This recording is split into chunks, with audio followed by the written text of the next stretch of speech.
Hello and welcome to Ferris Sports Update. Thanks so much for joining us this week after the Bulldogs return from Thanksgiving for what should be a busy weekend in Bulldog athletics. I'm your host, Brody Kaiser. Today we'll check in with Bulldog volleyball and women's basketball. First, we're joined by men's ice hockey head coach Bob Daniels. Coach, thanks so much for being on the show. Great to be here, Brody. Coach, you're coming off of a bye week. I know you talked early in the season when we mentioned that Grand Valley Club game that you didn't want to have a bye week that early in the season, but I'm sure at this point it was kind of nice to give the guys a few days off. You know what? It came at the right time. It was good to have a few days off. Good for our kids to get home for Thanksgiving, too. So if you're going to, and pretty much you always have one weekend off in the first half and one weekend off in the second half. So if you're going to have it, I always figured if we could make it work with Thanksgiving, that would be great. Kids get a chance to get home, see their parents. The ones that live far away will go home with guys on the team and spend some time with them and their families. So it was good. It was good to get back on the ice today for practice, though, and I think the guys are excited and rejuvenated a bit. Looking through the first third or so of this season, what's your evaluation of the Bulldogs so far? Wow, you know, I take away a lot of different feelings on it. I'm pretty happy with where we're at. You know, parts of our game that you know need some attention and improvement are penalty kill. You know, the good news is we don't take many penalties. The bad news is, though, we're getting scored on when we do. So we're going to have to find a way to kill penalties better. I think, you know, early on I thought our play in our defensive zone was lacking. But as overall, I think that we're seeing improvement there. Our goals against is coming down, which is a really good sign. You know, always challenge the score. I mean, I think all teams are. You're always trying to find new ways to try to generate offense. But all in all, I'm pretty happy. You know, it's interesting. We're down in the standings, but then, of course, we've played fewer games than a lot of teams, so we'll make those games up, and it'll all work out by the end of the year. But each weekend we've played, we've gotten points every single weekend, including the non-conference games. We always come away with at least a win or a tie on the weekend. I would say the one concern in terms of points in our standings is that we're winning a lot of our games. I think we've won 4 games in overtime, or 4 or 5 in overtime, or a shootout, which is great. The problem is you only get 2 points for that instead of the 3 if you win in regulation. So we've got to find ways to start getting greedy and winning games in regulation. As you mentioned, the 4 wins on the season all coming in overtime. Do you feel that that's had an effect on the mentality of the team, and specifically in the locker room so far? Well, I think the fact that they know they can win in overtime is a real positive. I think our record when it's gone to overtime or in shootout is 5-1 when it's gone to, you know, extra hockey. So it's good to know that, you know, we're in that case. We've tied it late and won it in overtime. I think that that's a good thing to have in the back. I believe against Miami we may have been down 3 goals at one point, came back, tied and won in overtime.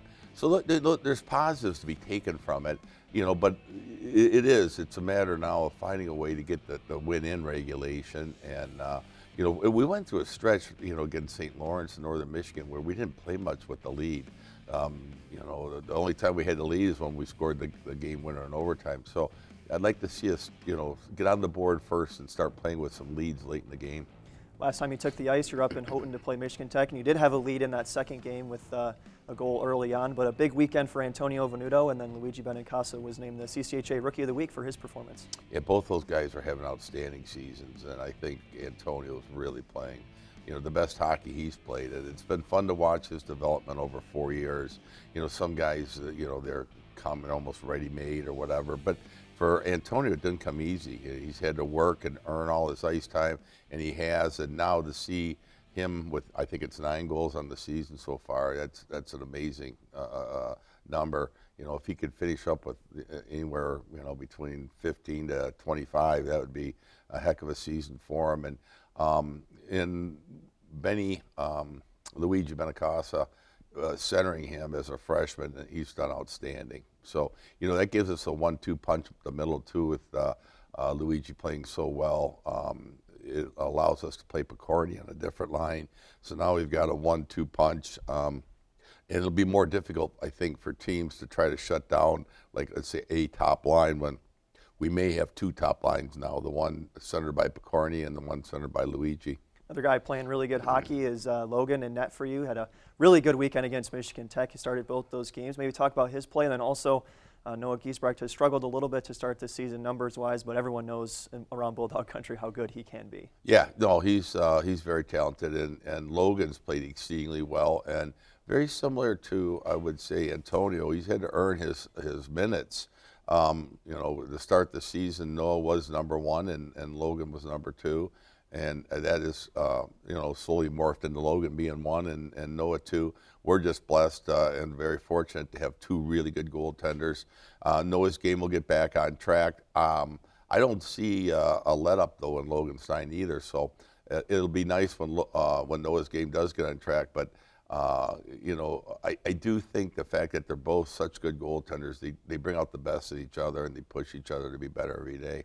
You got St. Thomas on tap for this weekend, a very good team who's off to a really good start in CCHA play, and that speaks to the strength of the CCHA overall, that it's tight so far through the season, but St. Thomas is on top of it right now. Yeah, they are on top, and they've got a very good team. But I think they're exceedingly well coached. They're really compete at a high level. Like, in other words, their compete within the team is off the charts, and we're going to have to make sure we match that. And I think for the most part we have. Like, we've really done a good job competing week in, week out. I would say at about 80% of our roster, though, we've got another 20% we've got to kind of get on board, and then I think we'll have something special. But this should be a great weekend of hockey, and it's fun to see different people up near the top, and certainly we feel that if we can put it together here late in the first half and into the second half, we can compete for a top spot as well. In the preseason, Ferris State was picked to finish 7th in the CCHA. At the time, you said that was probably a little bit of an unfair ranking for your squad, in your opinion. How do you think that that's played out so far, and what would you say to people this weekend who are watching the number 1 seeded St. Thomas Tommies come in here to Big Rapids? Well, I don't really say think about it too much. I know the preseason ranking. I wouldn't say it's unfair. I think it's fair from the standpoint that it's always based off the previous year. And I think the previous year we finished 6th, so I mean 6th, 7th, what's the difference? But it's just, I don't think an accurate assessment of how the season's going to unfold. Certainly, I think if you looked at the polls, preseason polls, you wouldn't have seen St. Thomas at the top. But yep, there they are. And in years where we won the regular season title, we were never picked to win the title that year. So, like I say, it's a reflection of the previous year. I think so far, it's too early to tell. We've played 6 conference games, 4 on the road, 2 at home. So for us, it's a little early to try to project or think. It's just, like I said, a very good sign that we continue to get points each weekend. Now it's a matter of, can we get greedy and get those wins in regulation and get 2 on the weekend. Coach, as we wrap up here, what do you think the biggest key for your team is going to be this weekend to try to get that first regulation victory? Well, a lot of it's things that we've talked about. It seems redundant, but we want to continue to be really good in terms of discipline. We want to make sure that while we're working on other parts of our game, I don't want to see that slip. And then 2, I think we've got to find a way that when we are on the penalty kill, that we're better than what we've been. It hasn't been good enough, and so we're putting a lot of attention into that area. And then last but not least, I've seen the emergence of our power play as of late. We're starting to get power play goals on the weekend in every game, and if we can continue to be hot there, I think we've got a good chance to have a solid weekend. Coach, thanks so much for the time and good luck this weekend. Good to be here. Thank you. We'll be back for more Ferris Sports Update right after this.